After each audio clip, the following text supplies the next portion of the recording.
देखिए दोस्तों, भाग वही बदलता है जो खुद बदलने को तैयार हो।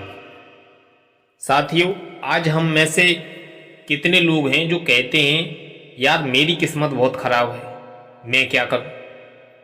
लेकिन क्या आपने सोचा है कि अगर सिर्फ किस्मत ही सब कुछ तय करती है तो मेहनत करने वालों का जीवन क्यों बदल जाता है। तो दोस्तों, कबीर दास यहाँ पर कहते हैं कि कर्म किए बिन मिले न फल, भाग्य करे क्या काम। तो इसका मतलब ये है कि बिना कर्म के भाग्य भी कुछ नहीं कर सकता है आपका। तो आइए दोस्तों, इसके ही ऊपर एक रोचक कथा के माध्यम से हम समझेंगे। काशी नगरी में एक गरीब बुनकर रहता था। उसका नाम था धनीराम। उसकी जिंदगी बड़ी ही कठिन थी। सुबह से रात तक कंधे पर बैठकर कपड़ा बुनता रहता था, लेकिन कमाई इतनी सी कि घर का चूल्हा भी मुश्किल हो जाता था चलना। एक हफ्ते वह कबीर साहब के पास आया और बोला कि महाराज, मेरी किस्मत बहुत खराब है। भगवान ने मुझे गरीबी में पैदा क्यों किया, अब मैं क्या करूं। कबीर साहब मुस्कुराए और बोले, धनीराम, भाग्य ताला है। मेहनत, सही सोच और भक्ति ये उसकी चाबी हैं। ताले को कोसने से नहीं, चाबी घुमाने से दरवाजा खुलता है। तो आइए जानते हैं इसके बारे में। तो कबीर साहब ने धनीराम को एक किस्सा सुनाया कि देख बेटा, किसान अगर खेत में बीज ही न डाले और कहे भगवान मेरी फसल उगा दो, तो क्या फसल उगाएगी उसकी। तो धनीराम बोला कि नहीं। तो बीज बोना उसका कर्म है और पानी बरसना भगवान का काम है। तू बीज बोने से भाग क्यों रहा है, अपना बीज तो बो। तो धनीराम को थोड़ी बात समझ में आई।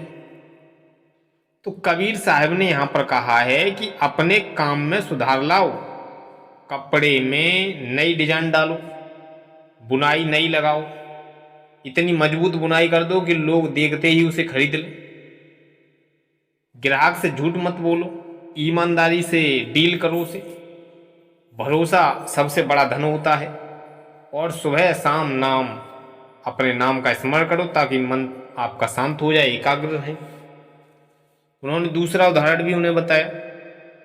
कबीर साहब ने कहा कि एक नाविक अगर नदी में नाव छोड़कर कहे कि नदी खुद मुझे पार कर देगी, तो क्या वह किनारे पहुंच जाएगा। तो उसने कहा नहीं, तो उसे चप्पू चलाना ही पड़ेगा। बेटा, भाग्य नदी है, कर्म चप्पू है और भक्ति दिशा दिखाने वाला किनारा है। तो धनीराम ने कबीर की बात मान ली। उसने बुनाई में नई डिजाइन लाना शुरू किया, हर ग्राहक से मुस्कुरा करके और ईमानदारी से बात करना शुरू किया। सुबह शाम कबीर के नाम का स्मरण करने लगा। कुछ ही दिनों में उसके कपड़े मशहूर हो गए, लोग दूर दूर से उसे खरीदने आने लगे। एक साल बाद उसने नया पर्दा खरीदा और घर की हालत बदलने लगी उसकी। तीसरा उदाहरण और बताया उन्होंने। एक दिन धनीराम ने कबीर साहब से कहा कि महाराज, अब समझ में आया है कि किस्मत अपने आप नहीं बदलती है। तो कबीर बोले कि हाँ बेटा, जैसे कुम्हार मिट्टी को गढ़ता है तभी सुंदर घड़ा बनाता है। अगर मिट्टी कहे कि मैं अपने आप घड़ा बन जाऊंगी तो वह मिट्टी ही रह जाएगी, घड़ा नहीं बन पाएगी। तो कबीर दास ने उसे समझाया, कर्म किए बिन मिले न फल, भाग्य करे क्या काम। बिन पानी के नौका चली न, देख जग में आम। इसका अर्थ है जैसे बिना पानी नाव नहीं चलती, वैसे ही बिना कर्म किए भाग्य नहीं चलता है। तो दोस्तों, अगर आप अपनी किस्मत बदलना चाहते हैं तो 3 चीज़ें अपनाइए: मेहनत, नई सोच और भक्ति। काम में निपुणता लाओ, ईमानदारी और भरोसा रखो, मन को शांत रखने के लिए नाम स्मरण करो। तो दोस्तों, किस्मत बदलने की शुरुआत खुद को बदलने से होती है और यही कबीर साहब का असली राज है। अगर ये ज्ञानवर्धक प्रसंग आपके लिए समझ में आया हो तो हमारे चैनल को सब्सक्राइब करके बेल आइकन प्रेस कर लें ताकि इस तरह की कबीरदास की ज्ञानवर्धक कहानियाँ आपको समय समय पर मिलती रहेंगी। धन्यवाद दोस्तों।